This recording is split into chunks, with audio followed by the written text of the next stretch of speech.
नमस्कार। आप सभी को हमारे चैनल पे बहुत बहुत स्वागत है और उम्मीद करते हैं कि आप सभी स्वस्थ और सुरक्षित होंगे। जिस तरह का पॉलिटिक्स में आजकल धड़ाम और धुड़ुम चल रहा है उसको देख के मजा आ जा रहा है। भले ही वो कांग्रेस की ओर से हो, आरजेडी हो, सपा हो, नहीं तो बीजेपी हो, नहीं तो एनडीए की सरकार हो।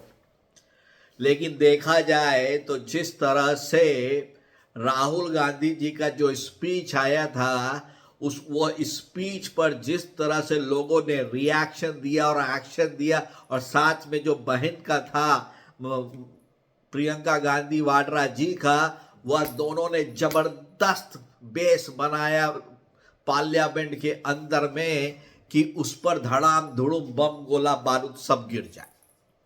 और वो गिरा भी। जिस तरह से प्रियंका गांधी वाड्रा जी ने एक खिसियानी बिल्ली खंबा नोचे की तरह में एक रिटर्न प्रीपेड रिटर्न अकाउंट की तरह अपनी बातों को रखा, उसको ललन सिंह जो जेडीयू की ओर से हैं उन्होंने जमकर बजाई, और साथ में उन्होंने पूरा का पूरा जातीय जनगणना पर इंडिया अलायंस का पोल ही खोल कर रख दिया भाइयों। यानी कि इससे बड़ा दुर्भाग्यपूर्ण सिचुएशन, एम्बैरेसिंग सिचुएशन कभी नहीं देखा था मैंने, क्योंकि वो आपके पाले में थे, सब कुछ जानते हैं इंडिया अलायंस के बारे में, और उनके सामने आप गीदड़ भपकी देख रहे हैं, उताव में चढ़ बैठे। और साथ में उस वक्त समाजवादी पार्टी के अखिलेश यादव जी का चेहरा देख के बड़ा दुख हुआ, और साथ ही साथ प्रियंका गांधी जी के भाषण की उन्होंने एक तरह से तिल्ली निकाल दी। लेकिन भाषण कहा जाए यदि किसी का था प्रियंका गांधी जी के बाद में, तो वो हमारे राहुल गांधी जी का था। वह राहुल गांधी जी एकलव्य बनने की कोशिश किए, लेकिन विपक्ष की ओर से ऐसा हुटिंग हुआ कि वो अपना भसड़वा को लेके जा रहे थे कहीं और चल गए कहीं। सही पूछा जाए तो कहानी बनाने में नंबर 1 नेता, और ऐसा नेता देश में होना जरूरी है, क्योंकि उससे संसद की गरिमा के साथ साथ पूरा फुलटून इंटरटेनमेंट रहता है।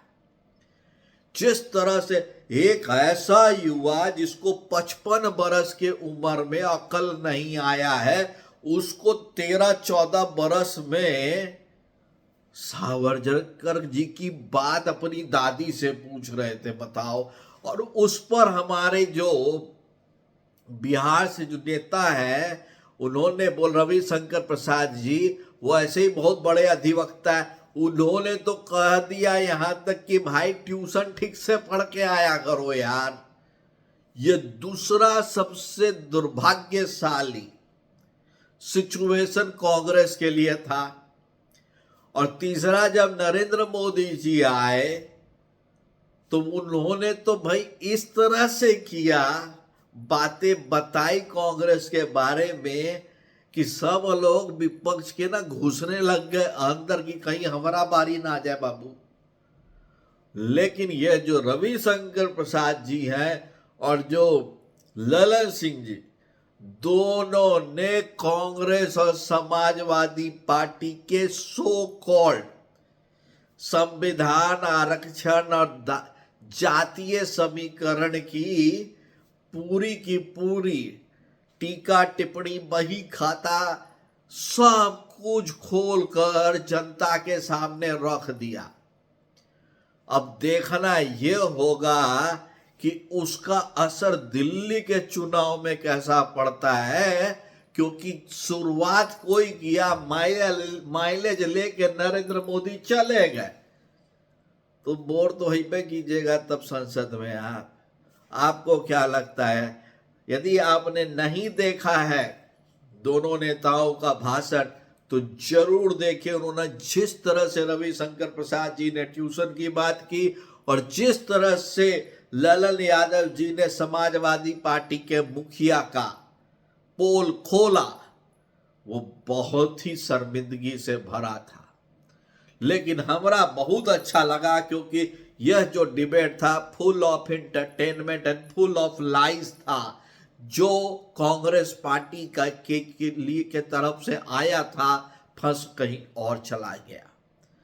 जरूर मेरे चैनल को सब्सक्राइब करें, लाइक करें और शेयर करें। तब तक के लिए आप सभी को बहुत बहुत धन्यवाद।